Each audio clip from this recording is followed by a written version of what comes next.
So, itong gusto natin ang medyo may sabaw-sabaw.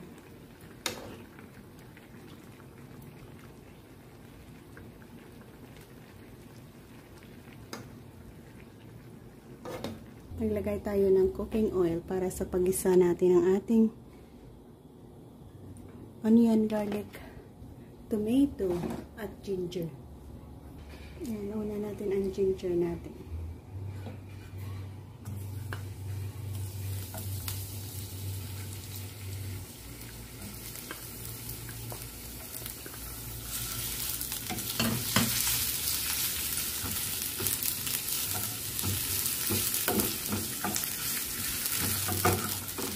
Ginger, bay leaves, itong maliliit na ito. Bay leaves, garlic, onion, at kamatis na rin. Sabay na lang natin ito lahat.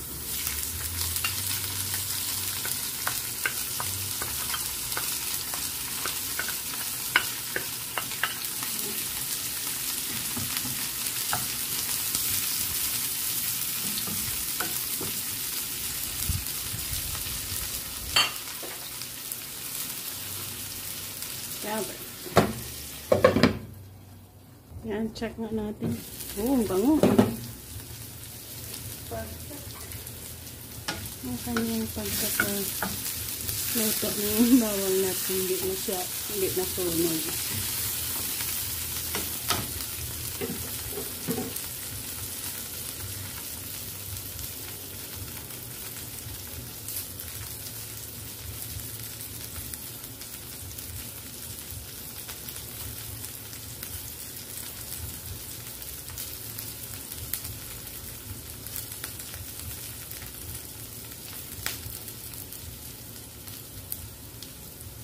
Ako ay nagkatali ng lemongrass.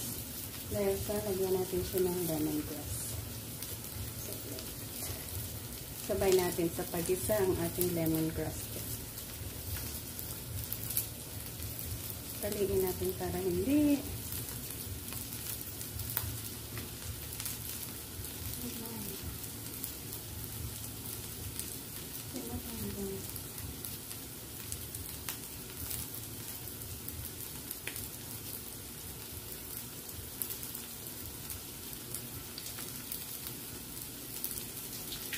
ayan, isang tali at ang kanyang dalawang tangkay.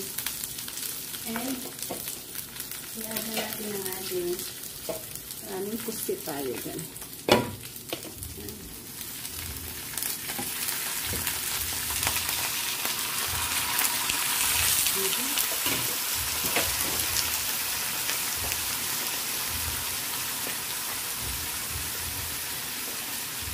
Lagyan natin yun ng black pepper.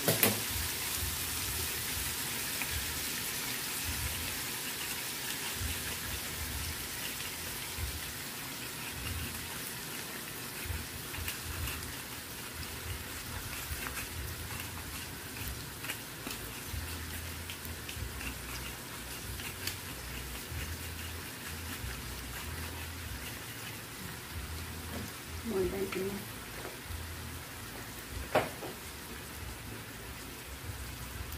Cover ulit natin.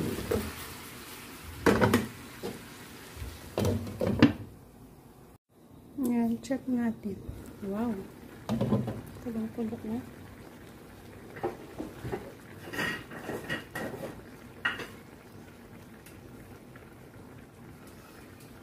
Lagyan natin siya ng isang kutsarang sugar. Para i-balance yan ang ating asim dahil nalagyan natin ng vinegar at soy sauce. Yan, vinegar.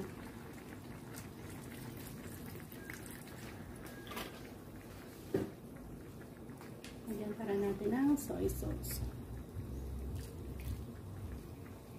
At asin.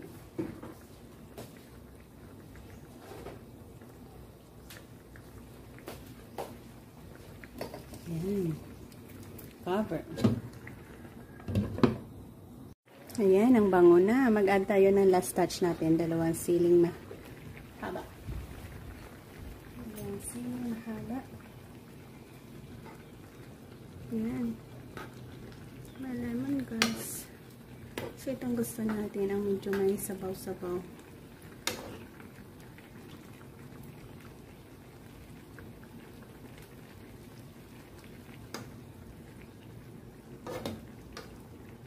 And dito na tayo mag-end, guys. Thank you again for joining me sa ating pagluluto sa araw na ito. So, keep us all safe. God bless and happy eating. Swabe sa sarap.